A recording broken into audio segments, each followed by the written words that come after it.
Hello everyone, it's Tuesday, May 14th, 2013, and we're here live at the Capitol. And right now, tonight, and I'm Marty Owings, by the way, tonight live at the Capitol. Right now, the House is on recess, but they could be called back in any moment. The Senate has some business to take care of before they reconvene, but as soon as that happens, well, the House will be back in session, and so there's a lot of action up here. In the past week, both the House and Senate have passed same-sex marriage bills. And right now, the governor is in the process of signing that into law. So there's a tremendous crowd gathered up here at the Capitol as we speak. Tonight, we're pleased to be joined by lawmakers on both sides of that issue and probably a few others. Welcome tonight to DFL Representative John Persell. Thank you, Marty. Thanks for being here. And Representative Tony Albright, a Republican. I think it's second term? First term. Seems like you've been around here longer. Sometimes it feels like that. Well, welcome to you both. Thank you. I appreciate it. Because you've been a guest before on the program. There you go. Earlier this session, we went one-on-one. All right, well, the bill will be signed into law, the same-sex marriage bill, by the governor. I understand there was some different conversation about that throughout the session, and obviously it's a tough vote for some members, and 4 members of the Republican Party crossed over to vote in favor of the bill, and there was even, I think, one or two DFLers in the House who did not vote in favor of the bill. I guess let's start with you, Representative Albright. What are your thoughts about the bill? How's it going to change the state? Well, as I said on the floor during the debate, I think we're changing the course of history for the state. I think we're changing the course for the traditional family structure. And unfortunately, I think we're headed down a road that leads to even more problems and more issues that, unfortunately, we will have to address and deal with as other ancillary subjects come up because of this. So I don't know that this, unfortunately, is the last that we've heard about this subject on the floor of the House. Well, could you be more specific? What do you mean issues, and what sort of ancillary issues do you think it'll bring up? I think in terms of, there was an amendment put on by Fitzsimmons about the protections for religious rights for charitable intent. I think that probably will have to be revisited given whether or not courts will address that in years to come in terms of finessing that one. So. That one, I think, is going to be one that we'll have to come back and revisit. But the DFL, I think that was a friendly amendment, right? I mean, they adopted the amendment. They changed the language from marriage to civil union. They did. Civil marriage. Yeah, civil marriage. Yeah, right. And, I think it's up to the courts to decide what that true definition really is. All right. Representative Persell, you voted for the law to pass it for gay marriage. From somebody from Bemidji, which is considered a rural area. I mean, not rural in the sense that Bemidji is rural, but you're not from one of the urban centers. What about your constituency? Was it a tough vote? I mean, in terms of your constituency? It's really not tough for me. It's constitutional, and our Constitution and the folks that gained those freedoms under our Constitution, particularly the 14th Amendment, were the winners. And I was proud to be part of that because it's all about the Constitution.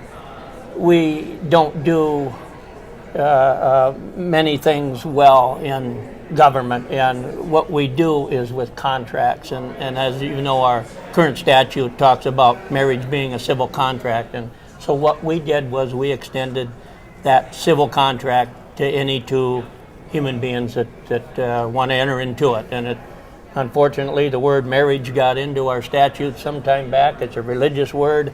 In my opinion, it should never have been in there.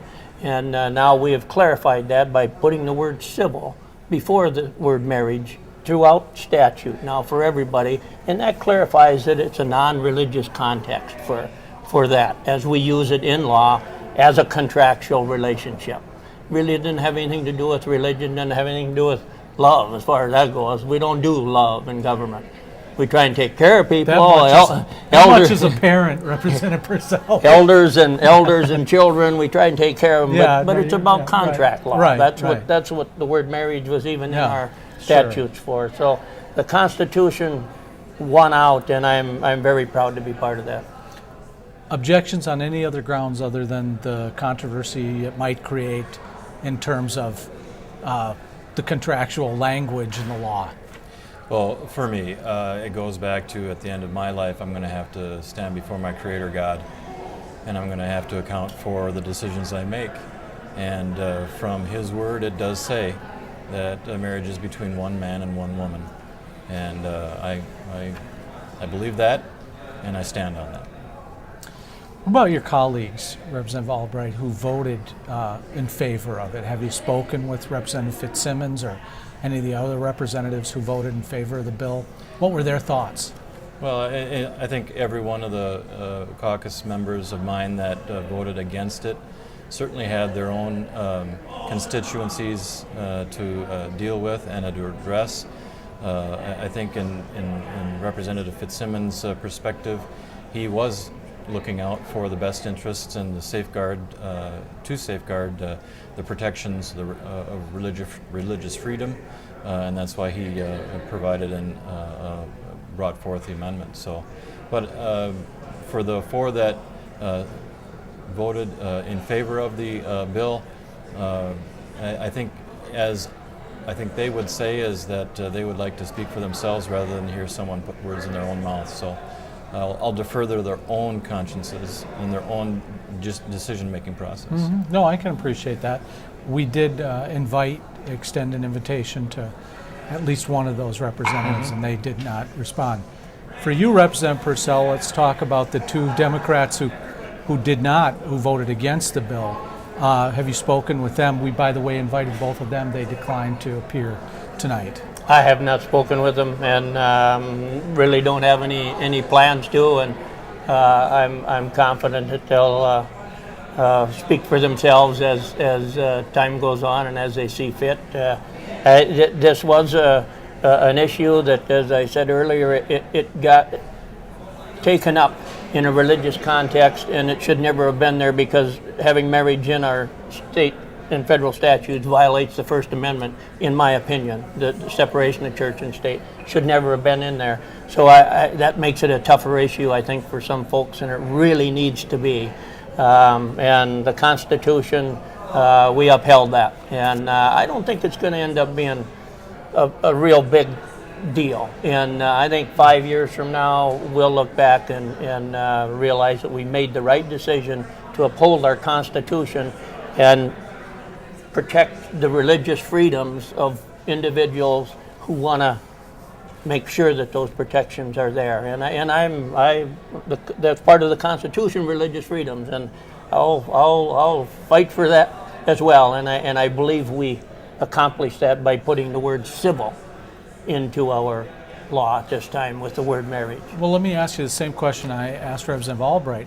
How will this vote, this historic change in law, change our state, in your view?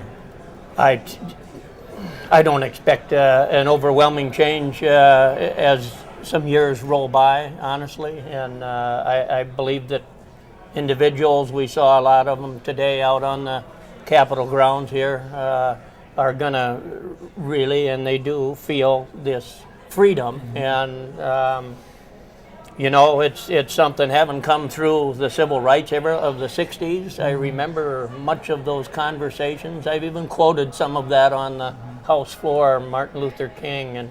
And so I understand what that feeling is like, not as some may, but those freedoms to be realized. You're in America when your freedoms are realized. And I believe that, God bless America.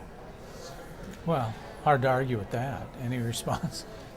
My only response is, if you take a look, and with all due respect to Representative Persell's perspective, our country was founded by God-fearing gentlemen who believed that the foundation of this country was founded on religious freedom and on the family that was born out of one man and one woman. that bring children into this world and to foster a family and to foster a perspective that is based upon biblical truth, based upon the rights that are set forth in the documents of the Constitution, which does not recognize the word marriage in their Constitution. That's why they look to the states. But if you take a look around us in the building here, there's a lot of biblical truths that are put on the walls of this chamber as well as out in the other chambers.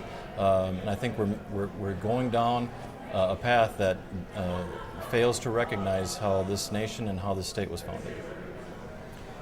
So important to separate church and state. That's my First Amendment. Well, and I think I've read every one of those passages, Representative Albright, in these halls in this building.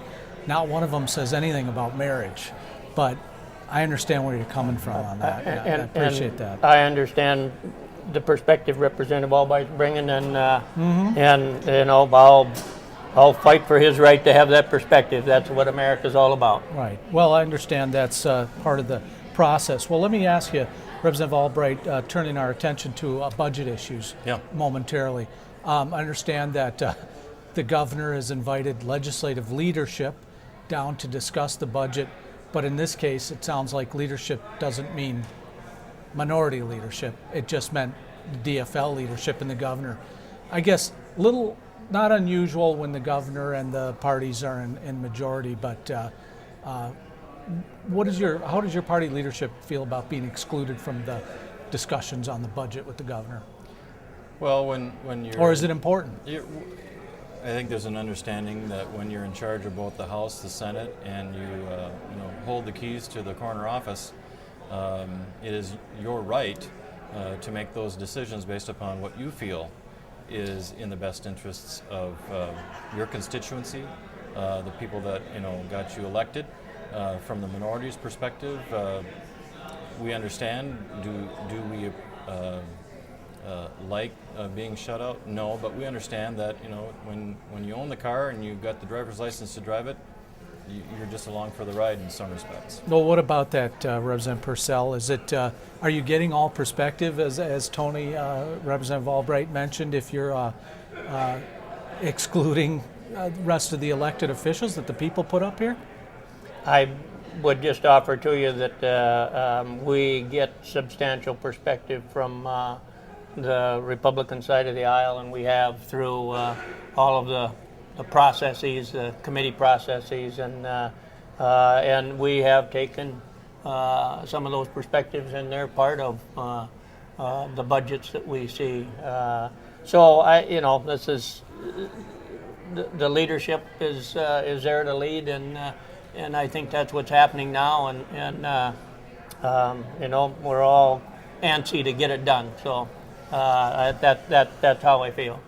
Yeah, but not to argue the point too much, but the chief executive of the state is an important meeting. It's if you're going to discuss the budget, shouldn't we involve the parties that have a vested interest at the table, regardless of the jersey they have on? I think that's up to the chief executive if he feels that that's what he wants to do. That's why he's wearing. Well, we a governor's invited him shoe, too, and he's apparently busy right now. So. Yeah. Right. I believe we've gone through the process, and now we're conferencing, so to speak, is what's going on now. Yeah. And, no, I understand. And this is we could have 50 people in the room trying to do something, but it's a lot easier if you got 3 or 4 or half a dozen.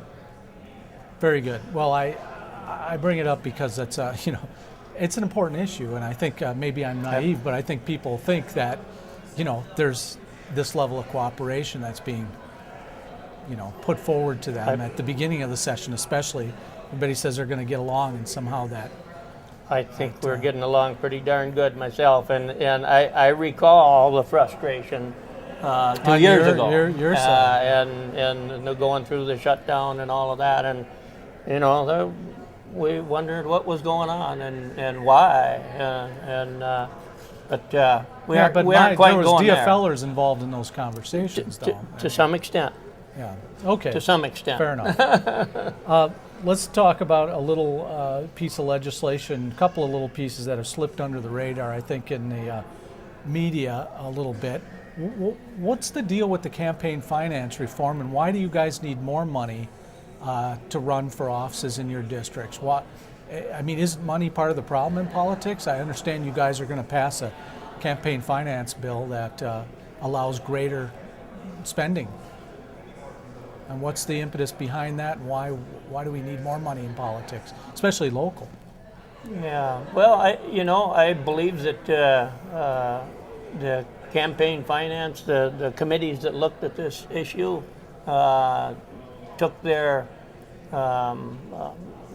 the words of folks that came to them, and that's the belief. I mean, I haven't been in the middle of that campaign finance legislation, so I'm not going to try and speak on anything that I'm not really fluent on. But I don't know as far as money being, an issue or part of the problem in elections. I think at some levels, I don't know if it is at the House and Senate here, but you get up to some of the multi-millions, and it certainly is an issue for sure. I believe at the local levels that having folks that want to be able to give, to donate to political parties and candidates, it just seems to me that it's reasonable to allow them to be able to do it. And we've been at those levels for a long time, since I've been involved anyway. Any thoughts on this, Representative? The legislation was put forward by one of the majority party members. I'm not familiar with all of the aspects of that, so I'll defer until I have a chance to take a look at it, either on the floor or in its final form before we get to the floor. Well, that's, I think one of the arguments is there's a lot of outside spending happening in campaigns, or there are people like a group that committed $500,000 to defeat any Republican who voted for same-sex marriage, and so that money will come in. That's part of their argument, but I don't understand why we don't address the issue instead of the symptoms. I mean, why not just prevent them from spending that money, or make sure they're transparent about it in the state? Well, I believe there is a significant increase in transparency in that campaign finance reform bill, as I understand it. I think to a certain extent, but anyway, I don't want to get into too much of the detail of that particular bill because I can't say it's all been worked out yet. I haven't seen the final draft. I agree. So, it has not all been worked out. Putting you guys on the spot a little bit here. All right, well, let me ask you about a different issue you two may or may not be familiar with. This is a bill providing that certain communications on social media wouldn't be covered by the open meeting laws, which is another transparency issue at the Capitol. So, people see this stuff, although it's not widely reported, and they have to wonder why spend time thinking up ways to get around the open meeting laws? Why not just be as transparent as possible? Any reaction? I support transparency to our best of our ability to deliver that as well, you as guys a are in legislature. Control. Best of your ability. You got to be able to have some transparency, right? I support transparency, and I believe that we're making some good headway, and we've got some good laws on transparency. Yeah, but we've this got a sunshine law. this one, Representative Persell. This says media forums must be generally, in quotes, open to public participation. No, not generally. The dang well should be open to the public. They should be transparent. I mean, the reason I think, about this issue is because why do politicians spend time thinking of ways to circumvent this transparency instead of ways to reinforce and strengthen transparency? And I guess I would, if you know what media forums they're talking about. Twitter, Facebook, there's a number so my of them, personal Twitter should be campaign fire.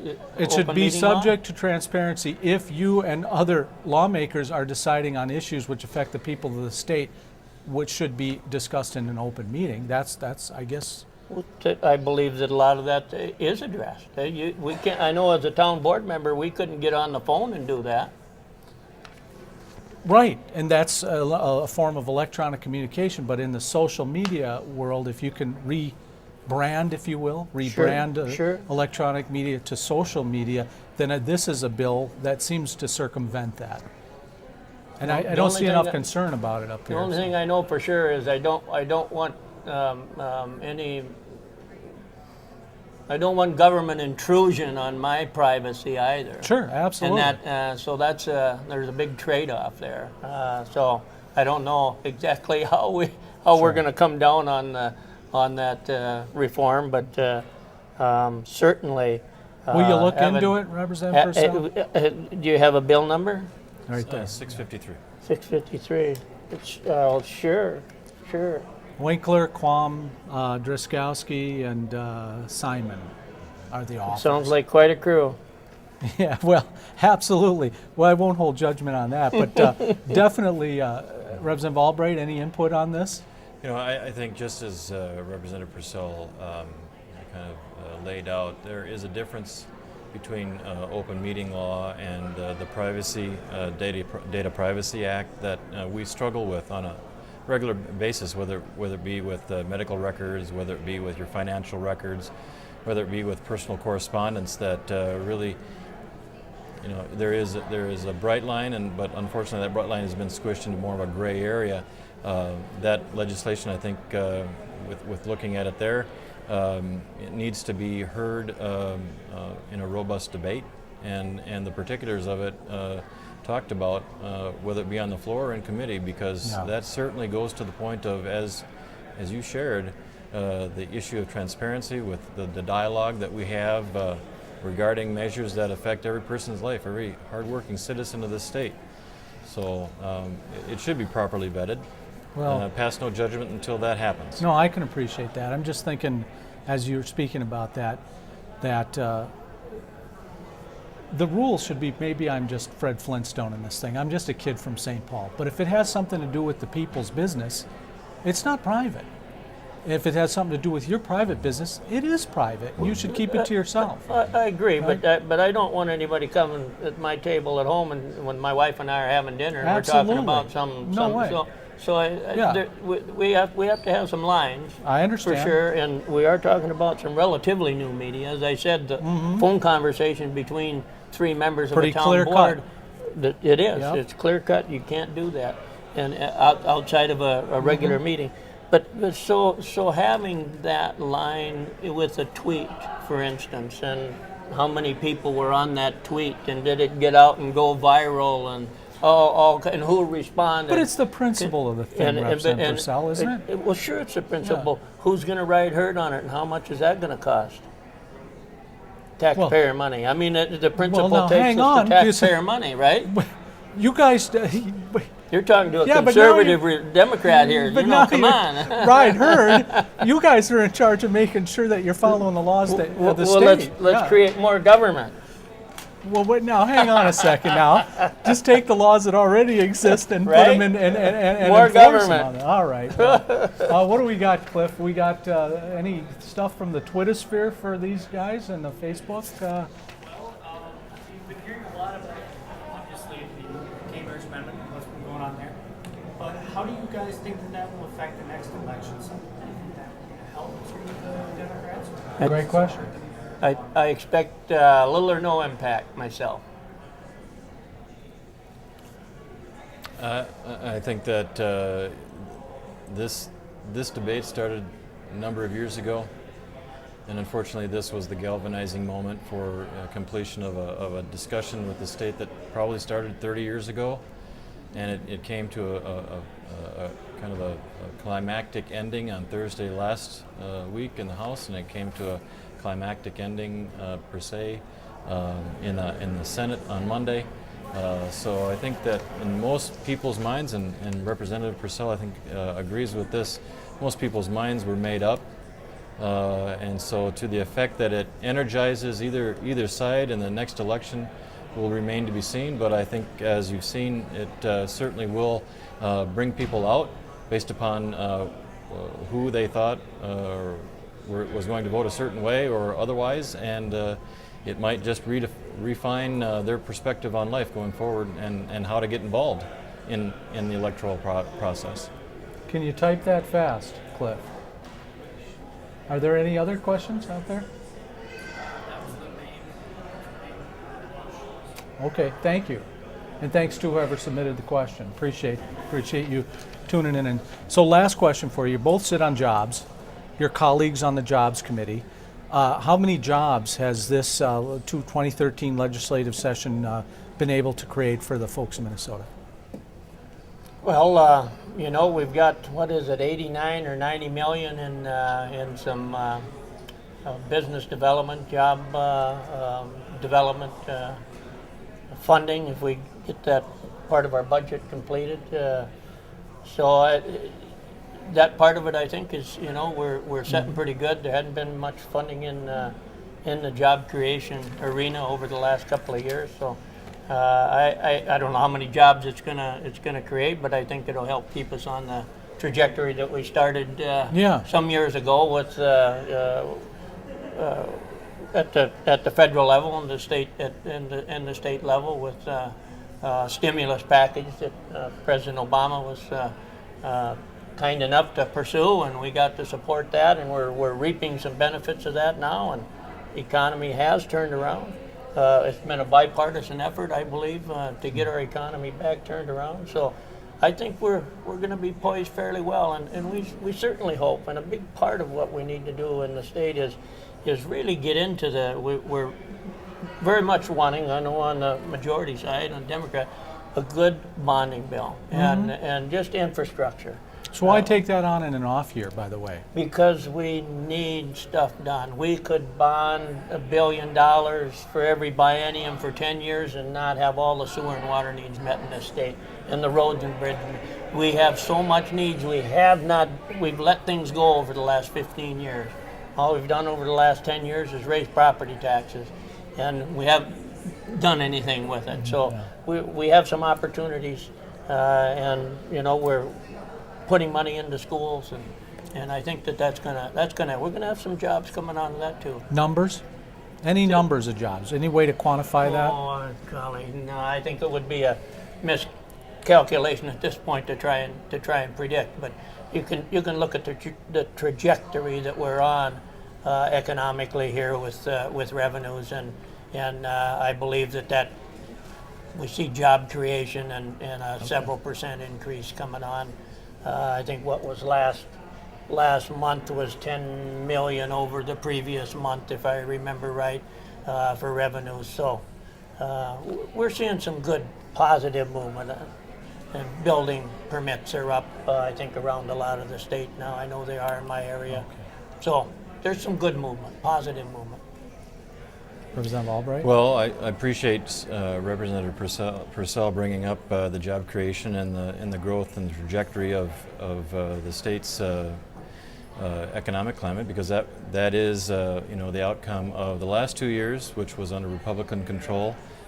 We've created a lot of measures to free up private enterprise to do what they do best, and that's put folks to work and create capital, and to give an environment for people to be entrepreneurial. To the first question about jobs, have we created any jobs?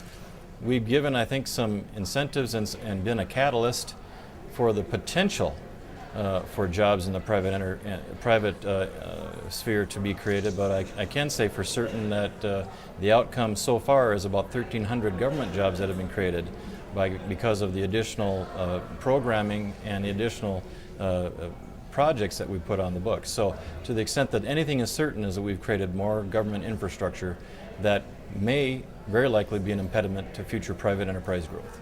I hear quite a bit, if I can just interject Sure, here jump real quick. right in.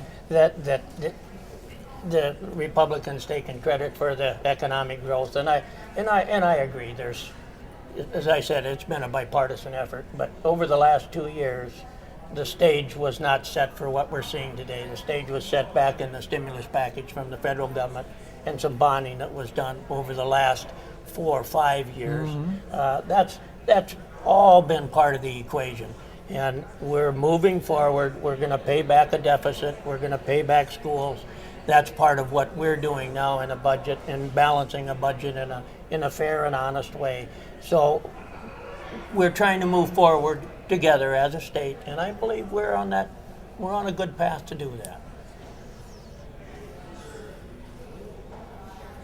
I'll just reiterate the fact that John and the Are majority's you playing budget. it safe, Representative Albright? Am I playing it safe? I'm waiting for you to drop the hammer all night, and you're just playing nice tonight. So I don't know. I'm not John sure. and I have sat in the room and shared Yeah. popcorn and coffee together. Right. We've talked about these issues and had vibrant discussion, and we will Yeah. agree to disagree on this. I have a belief that government's job is to level the playing field for private enterprise to take shape. Sure. But when the government outweighs and overshadows the opportunities that are present in the private economic environment, I think it's problematic to the overall growth of the economy. And so his budget that he will pass off this floor in the coming days will take effect in midsummer. And we'll wait to see if the proof is in the pudding and what outcome his objectives and the agenda that the Democratic majority has in consideration in comparison to a Republican-controlled House and Senate in the last 2 years. Well, wasn't Representative Persell right about the bipartisanship of that effort? I think Republicans and Democrats both voted on that last budget after I believe that you are correct. Yeah. So at least he gives you that, I Representative think, Persell. well, I think we're moving forward. You know, there's much made of the differences and the line down the aisle Yeah. out there. I really do feel we're moving forward as a state, and we're working on a lot of good things. If we focused on a number of the things that have been done in a bipartisan way, the bills that have passed 120 to 10 or whatever, Yeah. I think you could talk about a lot of good things. And I'm going to bring up one of them, getting post-traumatic stress into our workers' compensation. Yeah. That's a huge thing. We've been dealing with it, and as a veteran, I've been in the middle of this with many of my veteran friends. We've learned about this over the last couple of decades. The Red Lake school shooting in just north of my district. Yes. I carried the bill on this. That's why I wanted to talk about it a little Yeah. bit. Post-traumatic stress is a real deal. We need to make sure that we're dealing. We have adequate access. Seems to like a dealing with bipartisan mental- issue, Oh, right? 113 to 13 was the vote on. You know, I mean, we've had a lot of these good votes coming off the Yeah. House floor. So, and in the Senate too on a lot of issues. So we get more. I think more press. For the differences? If we would sit here and smack course, each other, yeah. you know, Yeah, it'd be that's- all over the I understand headlines that. the next morning, you know. Yeah. And it's good that we talk about our differences, but we don't focus enough on the good things. And I think the growth we're seeing in Minnesota right now, it's not Republican growth, it's not Democrat growth, it's Minnesota growth, and that's where we're going. So I'm proud of that. Very good. Anything to add? Final comments? I would Representative say that Albright? the growth that we've observed in this state has not been because of the government's assistance. It's the hardworking citizens of this state overcoming their obstacles and doing it for themselves and succeeding despite the hindrances that government has put on them. Well, I guess with that note, I want to thank you both for joining us tonight and appreciate you taking the time and vigorously discussing the issues at hand today. Did either one of you take a walk outside earlier and see the crowds out there? Go and speak with them? And We felt the heat. yeah, well, a lot of heat out there. It's really hot. It's pretty warm up here too, for that goes. You feeling a little warm up here, John? Oh my, need air. I stayed inside and actually signed letters of congratulations to all the graduates in my district. That's good. Good, excellent. All right, well, thank you, gentlemen. Appreciate your time tonight, and always a pleasure to have you on. Good Thank to you. see you again, Representative Persell. Good Yeah. to see you, Good to see Representative you. Albright. You bet. Take care in the last week. You got a lot of work to do. And with that, folks, we're going to take a short pause, and I think then we'll go outside and get a sense of the crowd that's out there and what's going on. You're breaking But up now. right. Okay, well, thank you, everybody, for joining us from the Capitol. I'm Marty Owings. Good night.